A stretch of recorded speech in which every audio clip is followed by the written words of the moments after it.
Hola. Hey, guys. Beresford, how's she going, brother? 5 people in. What? How is everyone doing? Dylan's just off grabbing some recreational fun, and then he's going to be joining us in a few seconds. I'm not gonna lie to y'all. I completely forgot about the stream. I was sitting in the bath, and Dylan messaged me. He's like, "Oh, so are we still having a stream? Because we're having a Christmas party right after this stream. So it's our yearly Christmas party we have here." And I'm sitting in the bath, and I'm like, there he is. Man, oh man, when Dylan's not here, we just lose people. No one. People just like jumping out of the room. They see it's just me, and they're like, "Fuck that guy." Are we live? We were up to like 6 people, and then I started talking, and people just started leaving. Is it me? Was it something I did? Starting to wonder. See, you come back, and now we're back up to 6. What the hell? Hey, they're all here for me, which is a lie. I know. Is this like the Dylan stream? Is that what everyone's here for? I wish. Beresford says hi. Or hi. Technically, how's everybody doing? Technically, hola. Yeah. So this has been a week. Zinnios box. What do you think about Balenciaga controversy? What's the Balenciaga controversy? Did you see anything about this? It rings a bell. I've heard Balenciaga mentioned recently. I didn't know what it meant when it was mentioned recently, so I can't help. But I know it's a thing that people are talking about. I am not informed. Fun fact. Balenciaga scandal. Ad scandal. Oh. Ooh. 6'9" Steve will get silly at Balenciaga. Joke about photo scandal. I don't even know about it. Beresford missed Netherlands versus Argentina for a concert. I enjoyed the concert, but I think I would have enjoyed the match more. What was the concert? That's the important question. Like, what concert? Yeah, fuck the Balenciaga. What was the concert? Yeah, that's the important stuff, man. I'm so geared up. Like, I got the tickets for the Metallica concert in August. Nice. And I am. Oh wow, you are seriously lagging. Which is weird because it's, I guess I'll switch to Pro Tools because clearly the live thing isn't working. Fuck. Actually, didn't we say we were going to try Discord audio this time? Yeah, we did. We can turn it on if you like. I believe we talked about that, didn't we? All right. Hey, Gear Junkie. Yeah, we can do it if you want. All right, 1 second. 1 second. Please hold while we switch over our audio. I'm going to just, I'm not closing clean feed. I'm just muting it just in case this fails. Right. I'm going to do the same. There, I muted.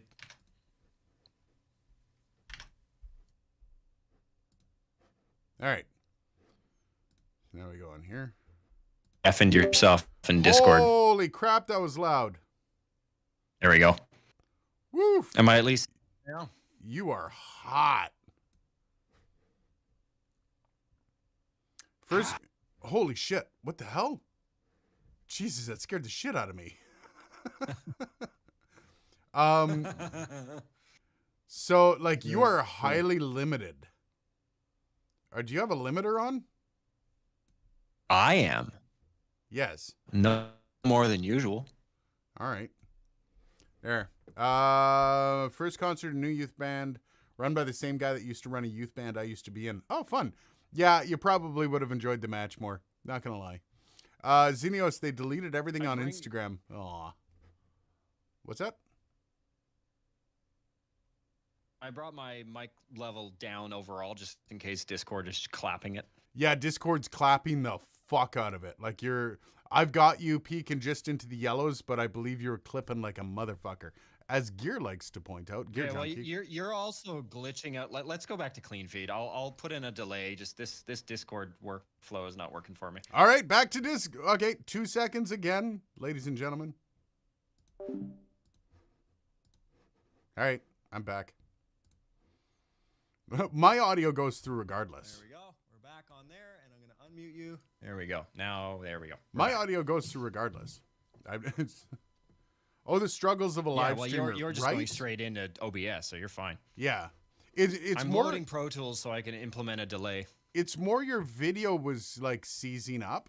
So I'm not exactly Weird. sure which one it is. We'll find Weird. out whether or not we have massive delays again. Do you use Riverside or Zoom for video call? We don't use either.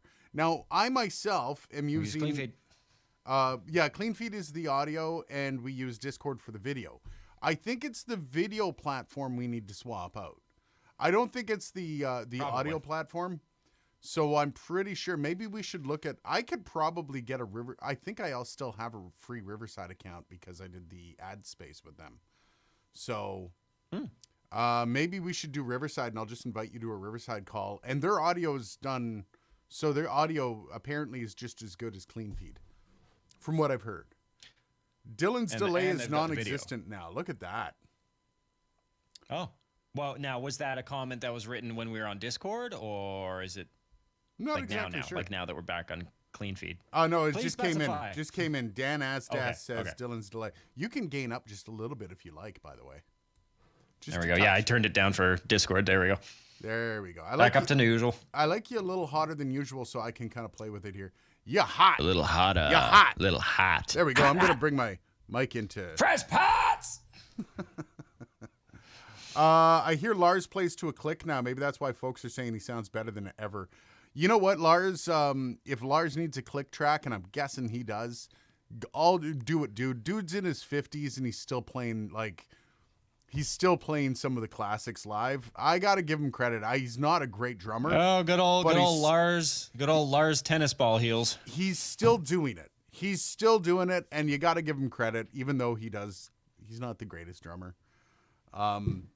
Some of the stories of him like doing their albums, like the Black Album, where he had to actually piece together. He couldn't quite play Enter Sandman, so they had to piece it together for him in post, and then he learned it. Meanwhile, Larnell Lewis hears the song once and plays it flawlessly the first time. But that's the thing, right? Like, I don't think he's a natural drummer. I think he's a decent songwriter, but he's not. Well, here's the thing, though. I think nowadays, because I don't know, in some say with some instruments it's the opposite, but because technology has raised the bar with what we expect precision-wise when we listen to music. So. Yeah. If you're a musician and you're trying really hard to not get any pitch or timing correction in your takes, but you want to go up against the big boys, you have to be amazing. Yes. So a lot of the modern, like really disciplined drummers that are coming out now are way better than the guys that came out in the 70s. This is actually a good question. Rick on Mike says, is it just me or have your audio levels always been low compared to other YouTube videos? Rick, I'm glad you bring that up. This is something I've been meaning to talk about. And this is here's the thing. When you're doing stuff like mic reviews, where you can't really fuck with the audio, like I have to put a clean audio into a video. I can't like compress. I can't use anything on that. I can I'll go in and I'll take some of the peaks and bring some of the peaks down so I can gain up more. But without compression, I can't gain to be as loud as other YouTube videos because I'm doing mic reviews. Like as soon as I start changing with compression or even EQ or anything like that, you don't get to hear the actual microphone. You're just hearing me talk through it with a bunch of compression EQ. And I'm not going to go in there because when you go in and you start taking the peaks out yourself, that's like a manual compression. And that also kind of hides the original quality of the microphone. So yes, I'm not going to have audio sausages coming out for videos. I have to keep my audio at relatively, compared to some of the other YouTubers, it has to be quieter, and there's no way around that. Well, it's kind of like, when somebody's doing a video and doing a camera review, are they going to be showing you the raw or are they going to color grade it? They're probably going to show you the raw if they're reviewing the camera. Right? And that's what you want to see. And it does bring into question, like when you watch other videos of the same microphone, and I've watched Bandrew's. Bandrew doesn't do it. Bandrew does not use compression or anything on that. His audio's kind of the same as mine. But when you look at other people that are reviewing the mic and they've got you've got to turn down for that video, that means they've used compression instantly. Yeah. As soon as they're louder, they've used compression to get the volume up.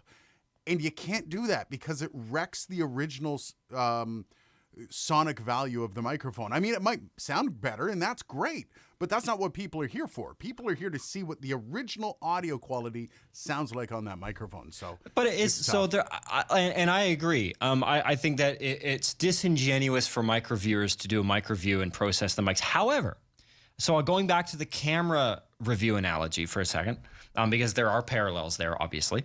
If I'm looking to buy a camera, yeah, I want to see what it looks like coming out of the box. But I also want to see like, okay, well, I'm not going to be delivering content to my audience looking like that. So I want to see after you've done the things that you would normally do, like color grading, what is it going to look like as a finished product coming from that camera? I think it's yeah.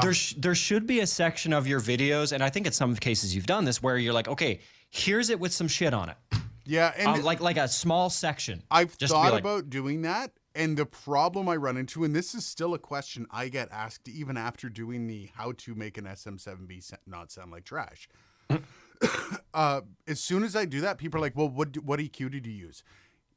The EQ I use on my voice isn't going to help you. No, you got to start listing parameters, essentially, because, yeah, the actual EQ makes very little difference. No, and like if I use just a gentle compression, a 4-to-1 compression, that's something you can do. But even then, your voice might require some different compression. Wait, hang on. Back up. Are you saying 4-to-1 is gentle? Well, no, but for VO...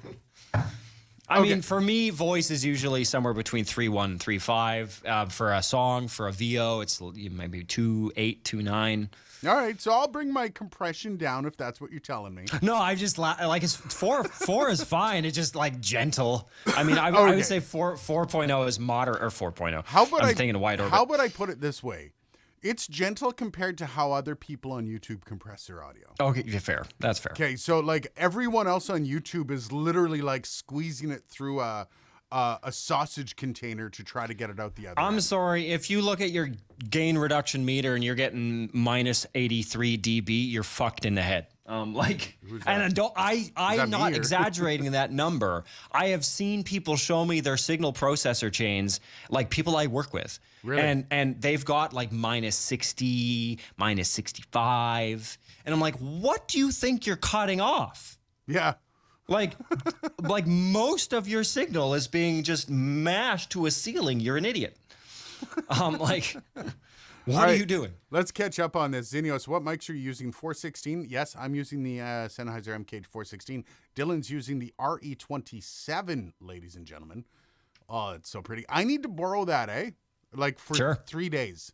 See, if you'd let me know about your fancy little schmancy party tonight, I could have given it to you tonight. I'm sorry. Oh, dude, I feel like ass because my wife, every time we come down for a live stream, the wife's like, make sure you invite Dylan. And I'm like, yes. Oh, no. I don't take anything because I know this time of year is manic, and trying to think of everybody and do everything it's like I don't think anything of it. Don't get me wrong. I'm not a type of person that organizes and does that. It's usually invite on Facebook, and I thought you had an invitation through Facebook. I apologize. If you do want to come, we'll be going probably late. So, I mean, it's up to you. Okay. Yeah, my girlfriend gets home at like 7:30, 8 o'clock-ish. So, well, if you guys end up wanting to come over, you're welcome. We have lots of beer. There's lots of fun. Yeah, it's going to be a good time. Sorry, no one else, just though. Complete, right? Yeah, nobody else. Oh, you're not going to list your address off on the stream? No? Okay. No. Yeah, so Xenios box, I'm guessing EV RE20. Yeah, to upgrade it to the 27. I want to do the battle of the EVs. The Electro Voice RE20 or RE320, 20, and R27. I know you're still going to like the 320 because I know you got a special place in your heart for the 320. It was the first ever mic I really bought. You really leaned into? Yeah. And I like the sound of it. Chris recently got a P220. That is a sweet mic. That is a great mic to start your studio with. Honestly, any of the Perception mics are stellar. It's a good lineup. Considering AKG hasn't really done anything good since they shut down the only factory that they have that anyone gives a shit about. But no, like the Perception series value proposition is amazing. Yeah. Here's an interesting one. Hades, Rode Procaster or SE Dynacaster? Oof. You can answer that. I have not used either. The Procaster has been a long time since I've used it, and they also have post-production elements that you can use. So what I would say is for a studio mic, I would go for the SE Dynacaster for a mic that you're going to be using for multi-use. If you're just a streamer, the Procaster is actually pretty good because it has the inline inline EQ and all that stuff. The Dynacaster offers you the high shelf, the 2 high shelves, as well as the roll-offs. Also, bass shelf too. So you can actually do quite a bit with the Dynacaster. But that Procaster, if you're just gaming or streaming, Procaster. But then I would probably, the Procaster is not the, it's not the USB version, is it? Because then the Procaster wouldn't have those effects, inline effects. Then I would go Dynacaster.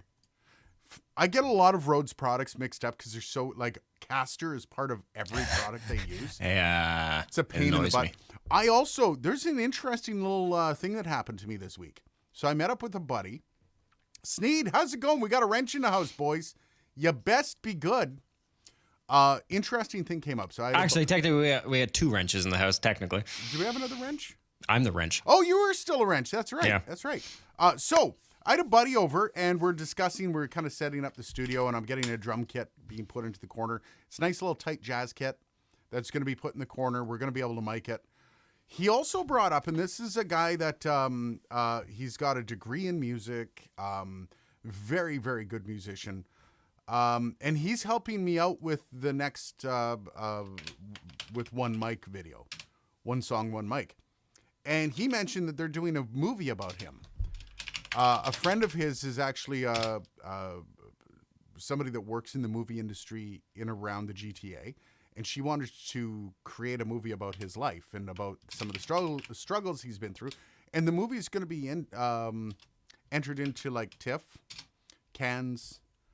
And he wants to write a song for the movie.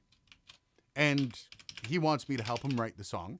But he also wants to record it with us with one of these one mic, one song recording experiences. So Dylan, I know you're not really paying attention. I'm paying attention. We could technically have a song done on this channel that gets viewed at TIFF. that actually gets views in general, you right? mean? Right? So, but this is interesting. So, like, this is possibly going to be on a pretty impressive, like, this is going to be viewed by a lot of people. Are you in? That's what I want to know. Because the goal of this would be, I think this would be to do the song with only ribbon mics, including the drum kit, including, like, everything would just be done with ribbons. Yeah, you know me, man. I'm always down. Yeah, like, you have a couple ribbons, right? Yep. Cool. And I'm probably going to source some. I've got a few people that I might source from, and I might catch some other ribbon mics. And I think, how hard would it be to mic a drum kit with just ribbon mics? What kind of genre are we talking for, like, a song? Singer-songwriter. Not very, like, it's not going to be aggressive. It's Yeah. I mean, we should be pretty safe. I'm not putting a mic in the kick drum. No. That's not happening. I'm porting. I'm gonna do an out mic. That's the only mic I'm doing on the kick. Yeah, no, it should be doable. I'm not, putting a $4,000 Coles 4038 in front of it, but most cases we should be okay. The snare drum, I'll probably mic the shell. We'll get some interesting sounds because it'll force us to sort of rethink, because really sharp, sudden transients in ribbon mics, especially very like I've got a Royer 121, which is like a $2,000 ribbon mic, and I'd be nervous. Well, so it's probably not gonna, like, we're not doing a metal song. It's not even gonna be a rock song. No, yeah. Like when you say like singer songwriter, yeah, there are workarounds to ensure the safety of the equipment. Well, he's using piano to write the song. Like, songs being primarily written on piano. My goal is to try to get a studio space to record a grand piano for it. So to find a studio that has a grand piano so we can go in with some ribbon mics, mic it up, and that will be the core of the song. And then we build on that piece with all the other instrumentation. And if we can, maybe we can use the drum set in the studio. If you feel like a little road trip, I could save us some cash. A buddy of mine has a Yamaha C3 Neo, which is the same piano that Alicia Keys has in her personal studio at his house in Brockville. And he has a piano room that it sits in, and we can just mic that up. It's an amazing piano. Brockville would not be a road trip. That's an easy 1 hour drive. So here's the fun thing. I know. If we can, the great thing is we could actually shoot the video there as well. If it's a nice room, if it's not like, if it's pretty nice. Yeah? It's a nice house overall. Okay. Yeah. And he has like a whole like music room with floor to ceiling windows. Like it's a nice place. So we could literally record the piano there, and then we can get all the other tracks done. Then we can go back and record the video with the three of us, because he's going to be in the video as well. That's part of it's a song about his life, basically. Mm-hmm. I'll ask my buddy if he's all right with us shooting a video in his house. Yeah, absolutely. If he is, it would be great, because there's a lot of different shooting possibilities in that house. It's a very interesting layout. Because I'll look at, like, if he's not, we'll just use Metalworks. I actually know the woman that good old Metalworks marketing manager at Metalworks, so she could probably get us into Metalworks to record just the piano. Probably no issues. So, I mean, there's a bunch of ways we can do this. Just, it would suck going to Toronto to record a piano. Well, and also Metalworks is a very high demand facility, so the odds that we would get it for free are very slim. Right. She could get us in the door, but they're not going to say no to revenue just to bring us in. No, it would be after hours. It would be one of those. Yeah, and I know I've worked with Metalworks before in the past, and they're really free and loose with their after hours as long as you're respectful and you have a producer. If you don't have a producer, then the producer is the most money you're going to spend. Like, the $85 an hour to record at Metalworks is nothing. It's the $400 an hour for the producer to sit there and make you sound good. That's the pricey part. So. Oh, butter them up. I think they're on SSL Duality there, and I've used a Duality, so I'll just butter them up. I'll be like, hey, guys, I know what you're doing. I got it. Don't worry about it. Hades, thanks, guys. Was thinking of content creation, so that was answered perfectly. Perfect. You and Sneed chatting. Joey Greenwood, how's she going, buddy? Sneed and Red Cabin chatting. I have $1,000 and an upright. I'll buy lunch. Red Cabin, where are you? Yeah, where the hell are you? He's in a red cabin, obviously. Are you? The question is it a nice studio? Like, that's one of the things. Like, there's a potential that you're going to have about $150,000 worth of equipment shooting in that space. Like, I'm not talking about just my T7i being set up. There's an actual, like, production suite possibly going to be shooting. Like, you will be a shooting location. Mm-hmm. I'm not messing around with this. Like, this is going to be a pretty big thing if it goes through. So the song isn't written yet. I don't want to, like, get anyone like, this is happening. But if this does happen, it would be like a relatively big endeavor. And of course, I will be shooting video there as well for the channel, and because we're going to be doing like a how it was made video plus the final video, which, by the way, we won't be able to release until after the movie gets released. So it's actually a fun little experiment that we might be a part of that won't make us any money for quite some time. So, we're used to that. Yeah, no kidding, right? It's in Cleveland. Sneed. Okay, he's talking Sneed. Cleveland. I would go to Cleveland. Yeah, I was going to say, as far as states go, Ohio, like, it's not actually that bad of a drive. And I heard Cleveland rocks. I made it in a video when I was putting in acoustic treatment. Check it out. Will do. Actually, and it's funny because this whole studio space is changing too. And I've talked about this before. I was trying to do a video about how it's switching up, but everything's going together so piecemeal, and I don't have the drum kit yet. So it's little things like that. I'm like, would it be a fun video? Like, would you guys actually watch a video of me building up the rest of my studio? Because I'm not going to have a secondary set out of this. I've already figured that out. Just because there's too much, like, I'm going to have like a drum kit in here. I'm not going to be able to put the drum kit away every time I want to shoot a video. So I'll be able to use some of the space to shoot, but it won't be a static set. That's the difference. Like, the set behind me is a static set, which I'm going to try to clean up. But let me know if you guys would watch a video of how I'm building out my studio. I'll do the video. other videos, like this week's video, like died in a fire again, which I kind of figured it was going to, but yeah, it was Merry Christmas. No one's watching your videos. Oh, except for the hardcores. I know most people here probably watch the video, but yeah, it's one of those like when you're like, man, don't I have like 14,000 people on this channel and I got 200 views in the first day. Damn it. Gotta love YouTube's like probably 7% reach algorithm. Like fuck you guys. Well, it's the video I did this week. I guarantee you will be picked up by the algorithm in about 6 months, and it will fucking destroy, because it's a generic video about 5 artists that created a song with cheap gear, right? Like that's the kind of shit YouTube loves. I don't know exactly how the YouTube algorithm works. YouTube essentially is a social media platform. So I assume it works the same way that all of the other ones do, which is on Instagram and Facebook and Twitter. They you make a post and they send it out to like 7% of your following base. And they give you basically an hour. And if those 7 lucky percent don't engage, they quash it. YouTube might have like a day. YouTube does the same, kind of the same. So what they do is it gets sent out, quote unquote, to the people that have the little bell on.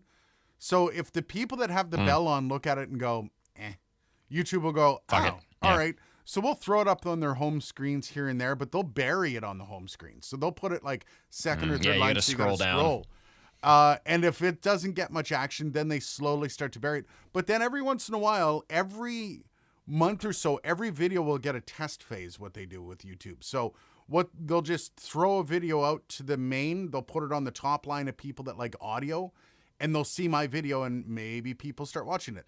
And then that's when you have a video go somewhat viral where it'll like just pick up like 20,000 views over a week or something. Yeah, and out of nowhere. Then it'll quiet down again. Like the video I did where I was taking the transformer out of the SM58.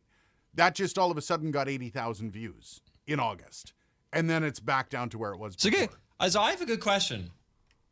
You've talked about this in the past, but you haven't talked about it in a while, so I'm curious what it is now. What is, of everything you've done to date, what is your highest viewed video? Ours. The first one we ever did. Which was what, the SM7, SM58 comparison? Yep. Wow. And what's the number on that? Let me studio. That's second, wild. Please. That was like 2 years ago. It had a really good start run. It's kind of come down to earth where it doesn't really do much now. Yeah. But if I go views, it has 149,965 views. That is still by far the biggest? Not by far. The turn your SM58 into an SM7B. SM58 versus SM7B videos are the shit on YouTube. And this is the thing, like, if I were to run my YouTube channel, quote unquote, right, it would tell me Clickbait. What do you mean? Oh yeah, nice. Oh, I wasn't looking at the screen for the thumbnail. If I were to run my channel right, if I wanted to get the max amount, all I would do is spam out videos that were SM7B versus SM58. If you can do, well, like once you find out what the core of your audience wants to see, like most of my audience came from SM7B, SM58 videos. So if I were to find a way to reproduce videos over and over, the SM58 versus the SM7B, I would become an incredibly successful channel. I don't want to do that because most of my core, the people that actually interact with me, don't want to see 100 videos about those two microphones. Don't lean into it just because it works. But that's what you're supposed to do on YouTube.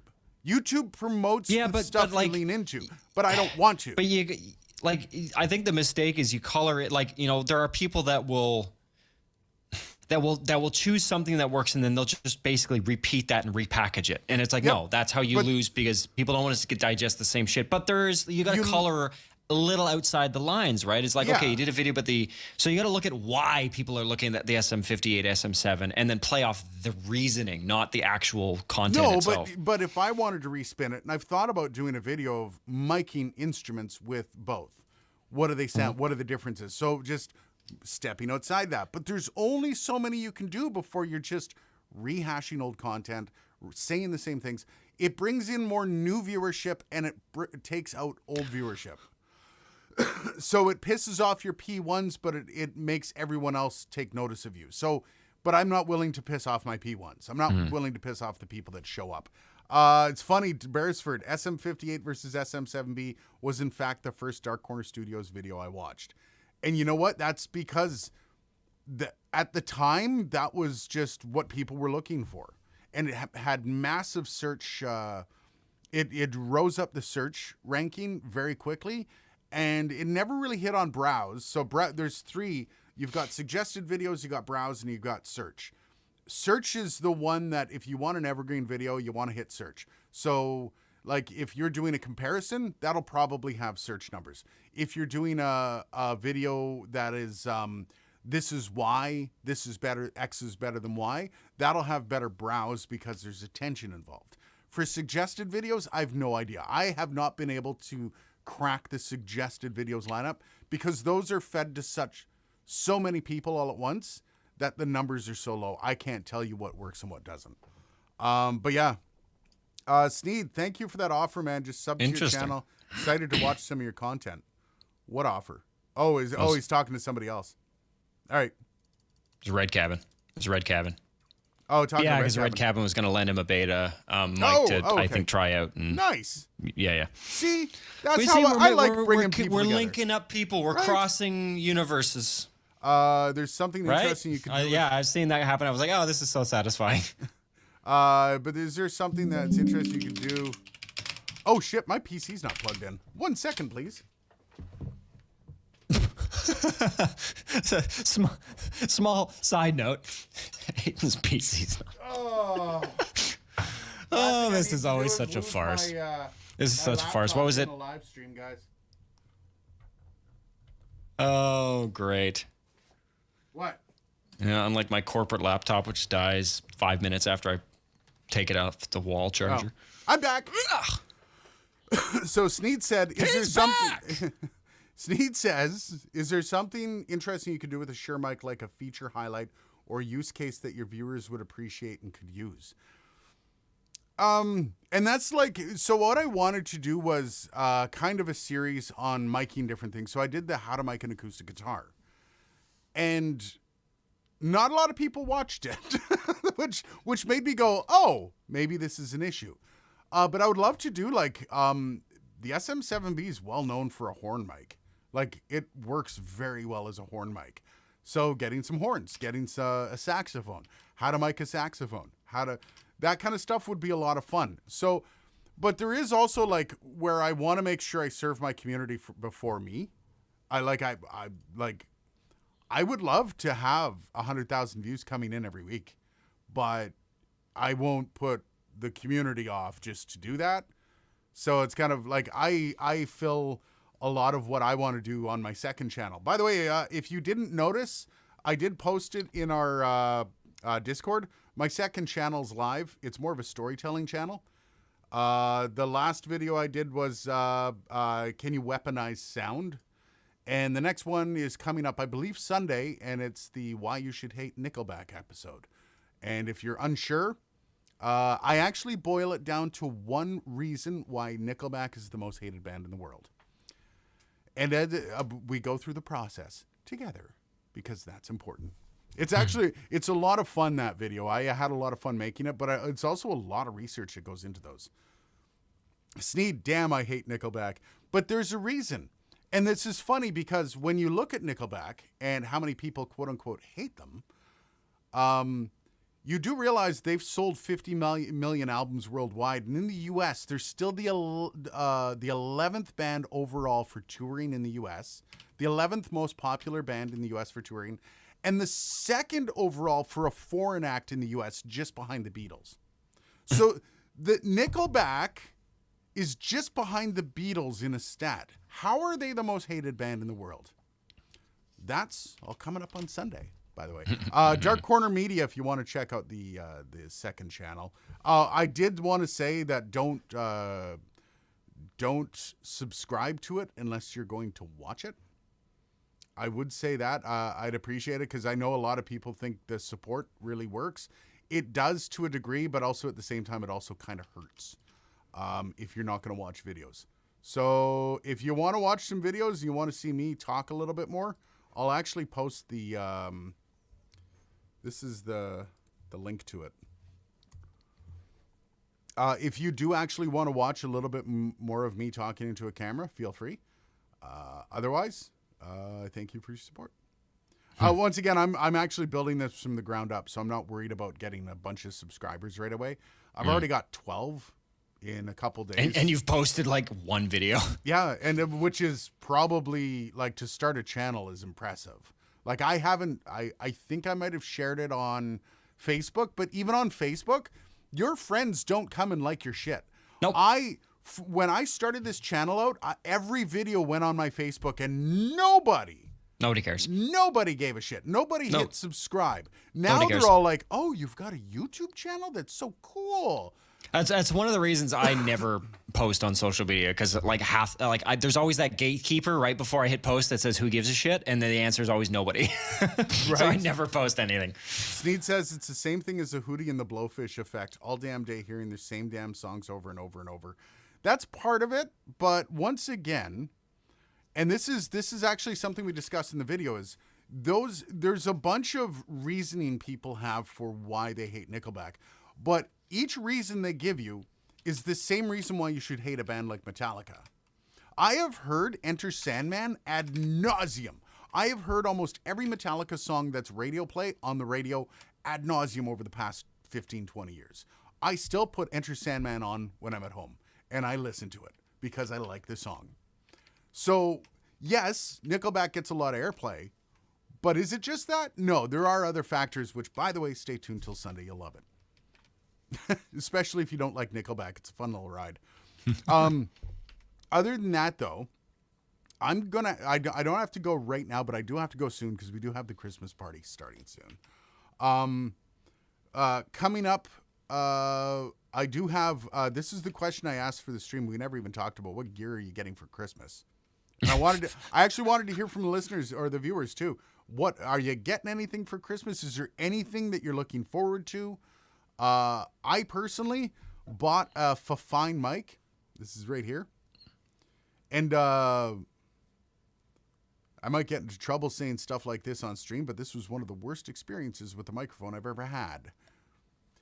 Weirdly enough, though, I really like the XLR sound on this mic. Like the XLR sound on the Fafine K688, that's a sexy name, I really liked. You know what the shitty part about this microphone is? USB doesn't work. So it's an XLR USB. You know the sound you get, the crackling you get when your sample rate's not synced up? Yeah. That does this all the time. Oh, great. Doesn't matter what sample rate you're on, doesn't matter what. And so I'm doing the review up right now, and it's going to be up next, not this Monday, but the Monday after. Look at me trying to sell mics, eh? Like, I'm like, oh yeah, you should buy this for Christmas.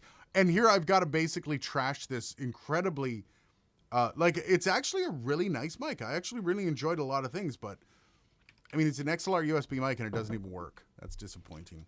So I have a completely random question. Okay. For Red Cabin Acoustic. All right. So I, as you've been talking, I've been multitasking and creeping Red Cabin's YouTube channel, because why not? And love the acoustic treatment, buddy. Love the curtain. I've always loved the look of it, and also how cost effective and generally effective putting up an acoustic curtain is. In fact, I've contemplated it for this room, but. I have a question about, so behind where the curtain is now, the front curtain on the front wall, where the whiteboard is, Aiden's like, what the fuck are you talking about? No, I'm just sitting here playing with my beard. It's all good. So beside the whiteboard, there's a black plaque. It's black with white writing. And the resolution on the video is not good enough for me to be able to read what it is. What does that say? I'm curious. Like there's a plaque on the wall. It looks like it's like a little bit bigger than like a sheet of paper maybe. And it's got white writing on it that looks like it's in all caps. And I'm curious what that says. All right. It's so hopefully Red Cabin's still with us. Oh yeah, I'm sure he's kicking around. Johnny Reagan. Hope you guys have had a great week. Just got in from work, able to catch the live stream. Cheers, Johnny. Hopefully you had a good day at work, buddy. And Gear Junkie got a Takamar 50mm f4 macro, a 50mm 1.4, sweet, a 105mm and a 28mm f3.5. Ah, the 51.4, man, that's my jam. I love that shit. All of that for $105. How? Are they used? Is it used glass? Are they all Takamar? I've never heard of the Takamar brand. Neither have I, but for that price, that's pretty good. Yeah, all near mint condition. My Christmas present. That's a lot of shooting you got to do with that, man. That'll do some. Okay, so they are used. I'm assuming in near mint usually means it's used. But yeah, I'm curious. How's the what do they call it? The chromatic or the chromic aberrations, the color separation of the edges. How's that on those lenses? Because I find on some of the cheaper Sigmas and shit, it's really bad when you zoom in. Sigma's not bad for it anymore, but when you start going some through of the other them, ones, yeah, like Sigma's got some good lenses, but they're like budget lenses. That's horrible. Yeah. Like the one you have is really good, obviously. The Tokina that I had first, so I bought the Tokina. That was the 16 to 24. That when you go full out to 16. No, it was a 12 to 18. 12 to 18. When you go full out to the 12, you literally saw like a glow around the screen. It was bad. Joey, I'm broke, so no Christmas for me this year. Aw, that sucks, man. I'm sorry to hear that. Gear Junkie Goodwill Finds website. As per expected with 60s lenses, chromatic aberrations are pretty bad until you stop down to at least 1 or 2 stops, and then it's razor fucking sharp. That's what I love. That was the Tokina was like that as well. Like, you bring the f-stop down, and it was fantastic. Also, if I zoomed in with it, which by the way brought the f-stop up or down, anyways. It did quite well. Is a complete set of Super Tacklemore, which was before multi-coatings. These are all M42 mounts made with 61 to 67. Nice. Some of the Sigma manual super wide were sleepers also. I haven't played too much with Sigma because I haven't had a lot of money for glass. I'm waiting to get a full frame camera, which I might probably is going to be my Christmas present to myself. I'm probably getting the A7C. The Sony A7C. Hey, look at this guy.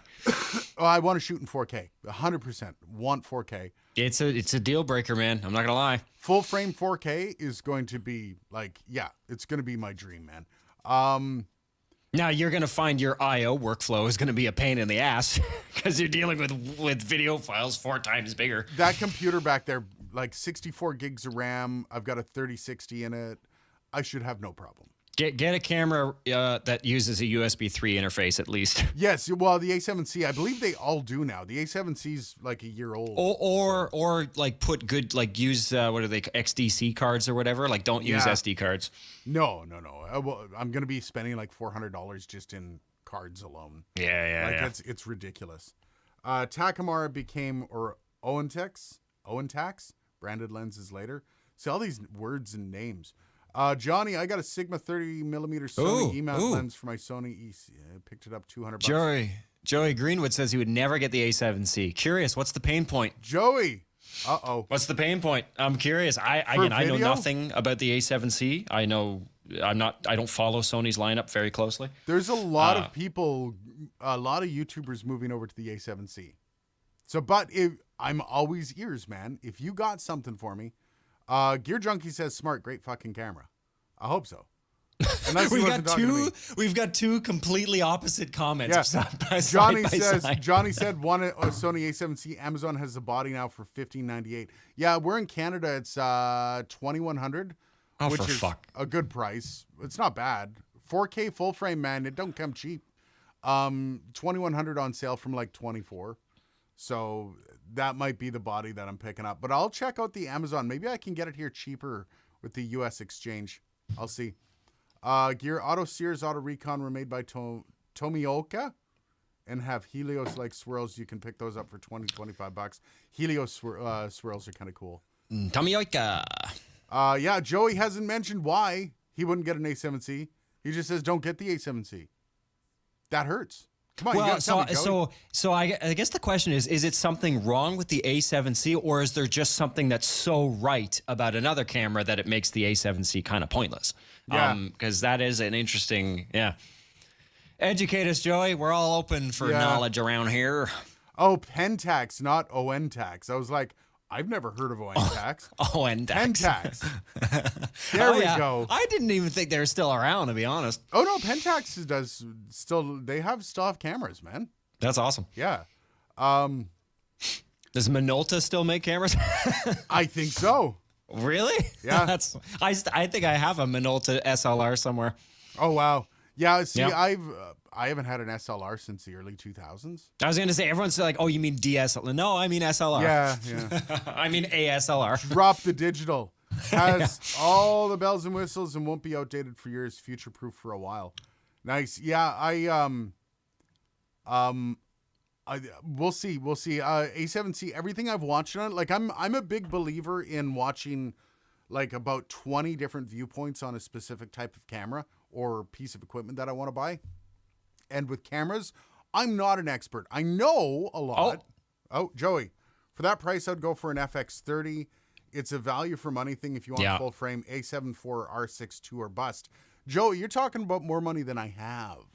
That's the problem. Like for me, spending $3,000 on a camera and a lens right now is almost all of my budget. Where I will bankrupt myself before New Year.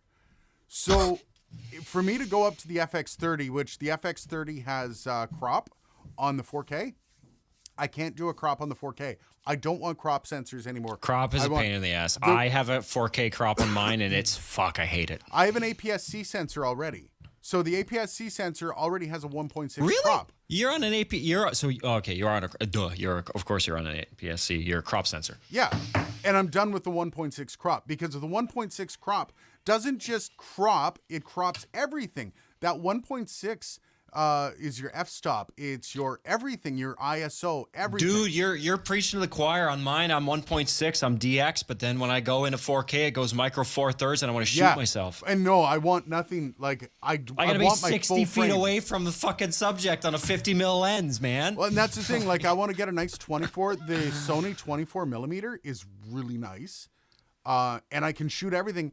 And 24. So I'm on an 18 to 35 right now. This is the Sigma 18 to 35 1.8. And because of the 1.6, it ends up being about a 30 millimeter lens. So a 24 would have a wider field of view for me, which means the camera can come closer, which I want, because I also have a teleprompter on there. So there's like all those things, plus a 1.8 will be like a 1.4. So the bokeh will be mwah. That's what I'm looking for. Is that nice, beautiful, by the way, bokeh. For our European friends, Aiden is talking about an auto cue. You mentioned teleprompter. They don't call it that over there. Oh, okay. Auto cue, teleprompter, auto cue. whatever. They're the same thing. They just call them different things because they're weird. Johnny says, watch Mark Bennett's Camera Crisis here on YouTube. He does a great 8.7C comparison review. Perfect. And that's the thing. I'm also looking at it as a video camera, not a stills camera. And I know the A7C kind of fell a little flat on stills. Don't give a shit about stills. Really? Yeah. Why did it fall flat on stills? I didn't really listen. I don't really care. I don't need a stills camera. I know with mine, like my 7500, which is not a great camera, but for the price, it's pretty decent. The only thing that it fell flat on the stills front was, well, the fact it doesn't have like the 60 megapixel sensor, like the fucking some of the Sony models, but also that like if you're shooting sports and you're doing rapid burst, you can only like the buffer can only handle like 10 raw at a time, which I don't care. I'm not shooting football games. No. I would honestly get an A7 III over an A7C. Either way, I wouldn't pay full price for either buy used. That's the other thing. We don't really have much of a used market here in Canada. It's true. Which kind of drives me nuts. Like we used to have a great used camera store in Ottawa. They don't have it. I don't know if they went under or what, but Henry's has used stuff in Ottawa, but they're not great price. They're not very well priced. Okay, so I'm gonna say something that I don't generally. You mentioned it. You mentioned it last week. Yeah, you mentioned it last week. Yeah, I'm kind of in the same boat as you. I think they're pretentious as fuck. Vistech is the only way to go in Ottawa, as far as I'm concerned. Yeah. Good to know. The service I've received at Vistech, 110%. Like those guys, I don't even think they make money. Like, I don't think they make money for service. And their service is 100 times better than Henry's, where they actually do make commission. Like, how is that possible? Yeah. Anyways. It's after 6. I'm gonna have to go. We do have our Christmas party, and I appreciate everybody coming out. Appreciate all the chats, guys. Joey, just so you know, I'm gonna actually look into some things. I'm also gonna get some other experts and get them together and see what maybe is the best idea for me. That's not gonna broke your ass. Well, that's Vistec's good for that too. They'll lay it out straight. Like, I can't have crops, and that's the one thing. A 4K crop will not work for me. I'm not doing that. So I'll give them all of my what I need from it, and they'll spit back the best. Yeah, give them your list of requirements, and then get them to figure out the solution. Yeah, that's literally their job. All right, guys, have yourself a great rest of your day. We'll see you next week. Cheers.